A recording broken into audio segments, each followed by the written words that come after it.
Hello, beautiful people, and welcome to the Service Dog channel. To skip this introduction, go to approximately the 2.5-minute mark. I started this channel for several good reasons.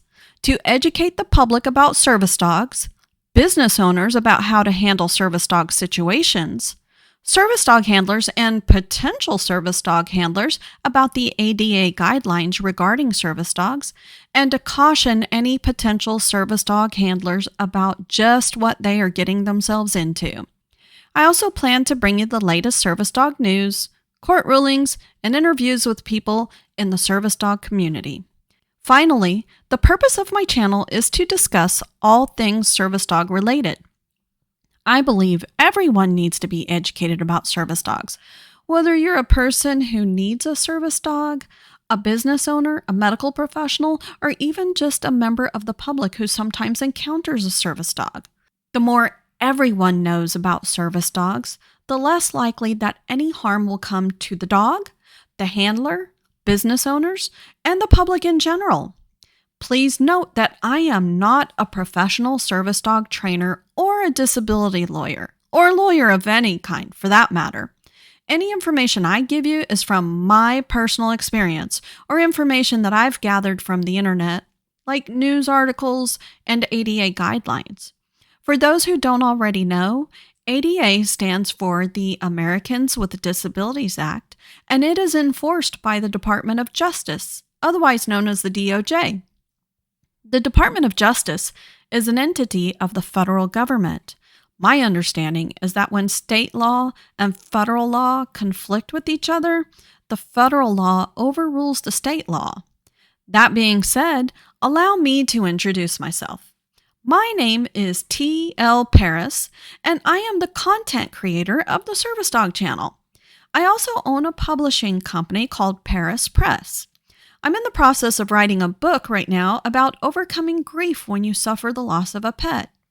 At this time, I do have some journals and notebooks for sale on Amazon, but here on YouTube, my focus is service dogs.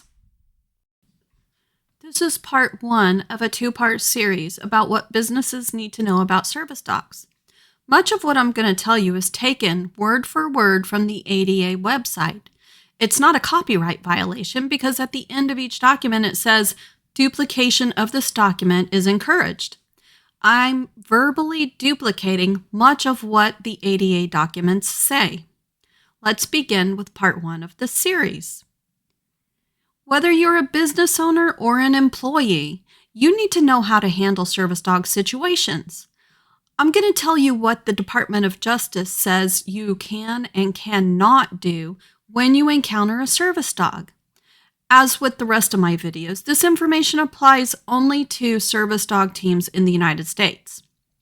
First off, when a person with a service dog comes to your establishment, there are only 2 questions you're allowed to ask them. You can ask, number 1, is this a service dog required because of a disability? And number 2, what work or task has the dog been trained to perform? That's all you're allowed to ask. Pay close attention to the wording of these questions because you're not allowed to ask what their disability is. That's confidential information protected by HIPAA. Only ask if it's a service dog required for a disability and what task the dog performs. Try not to ask, what kind of dog is it?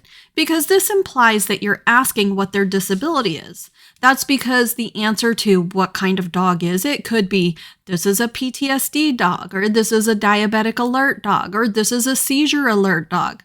You see how the answer to that question, what kind of dog is it, can seem like you're trying to find out what their disability is? People might also respond to what kind of dog is this with a breed name. What kind of dog is this? It's an Australian cattle dog. It's a pit bull. It's a Rottweiler. You should know that any breed and any size dog is allowed to be trained as a service dog. Sometimes little tiny dogs are carried around on a person's chest to be close enough to smell the handler's breath and detect abnormal blood sugar levels. On the other hand, gigantic, heavy dogs are best to provide stability or bracing for a person to use in getting up off of the floor. Remember, any size and any breed can be a service dog. When you ask what task or work the dog performs, the answers can vary greatly and might clue you in to what the disability is, but sometimes there's no way to get around the answer to that question without giving it away. Some possible answers to what work or task has the dog been trained to perform are: she picks up dropped objects for me. She establishes a barrier between me and other people. She alerts me to a medical condition. She goes and gets help for me when I need it. She provides deep pressure therapy.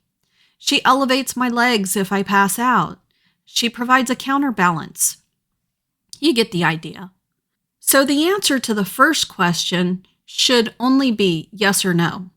Is this a service dog required because of a disability? Yes. If yes, then ask the second question. If the answer is no, you can turn the dog away. If the person says she is an emotional support dog, you can still turn the dog away because emotional support dogs don't have the right to enter public buildings like businesses, hospitals, gyms, and schools. Emotional support animals have not been trained to perform a task. Now, when a person says yes, the dog is a service dog required for a disability, then you move on to the next question. What work or task has the dog been trained to perform?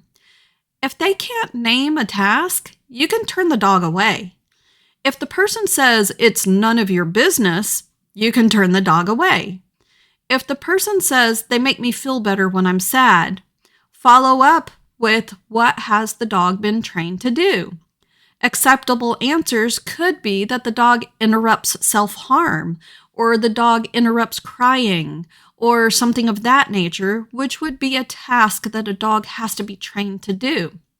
If they answer that the dog lets the person pet them and hug them and makes them feel better, that's not a task that a dog would be trained to perform.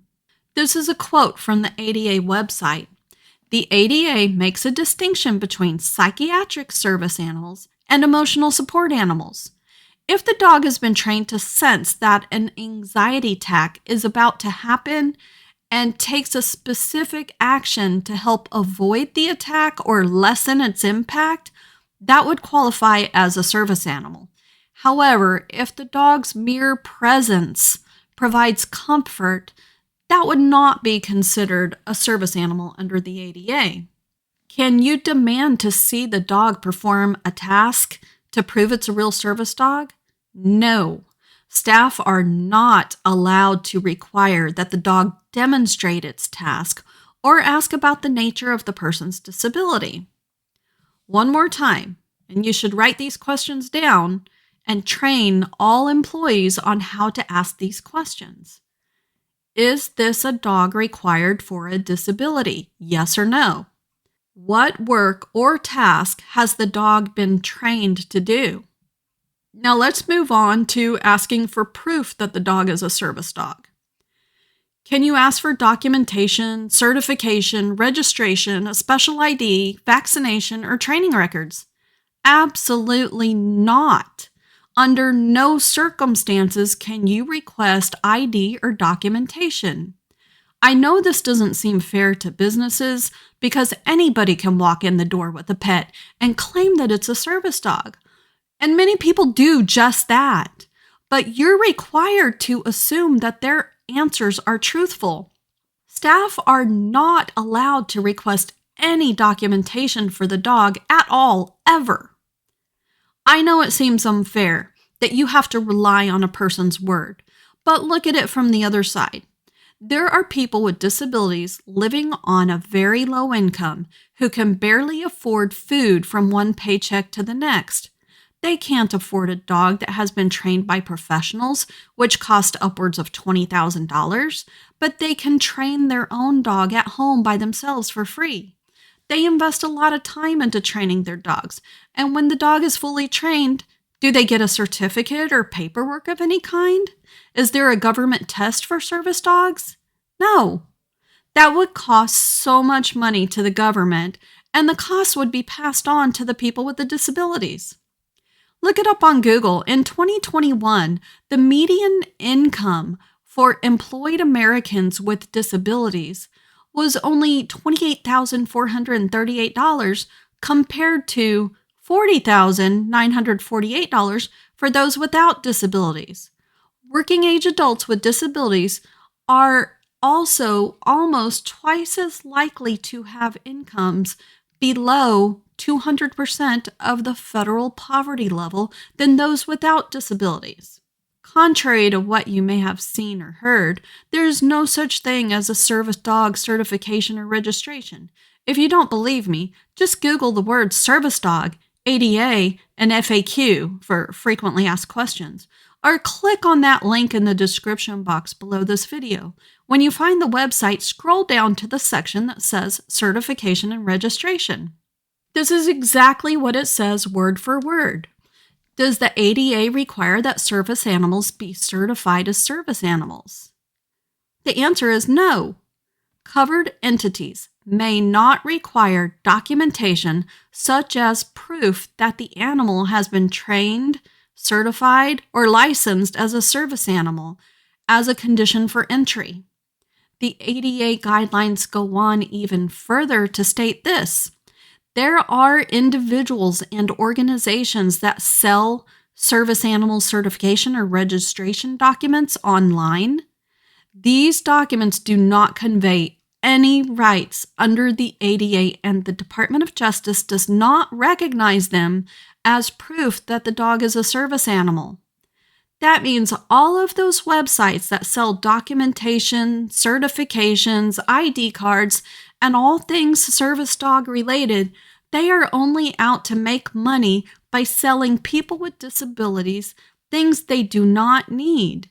And yes, anyone can buy that stuff, even people without disabilities and people with fake service dogs. They are buying IDs and paperwork to pass off their pets as service dogs so they can take them everywhere they want. It's not for you to decide if the service dog is real or fake. You can only provide access based on their answers to your questions and their dog's behavior. You ask the 2 questions, and if they give you the right answers, you give them the benefit of the doubt and let them in. So what happens if it's not a real service dog and starts causing problems? I'm going to read straight from the ADA's Frequently Asked Questions page. Per the ADA, if the dog is being disruptive and the handler takes no effective action to control it, staff may request that the animal be removed from the premises.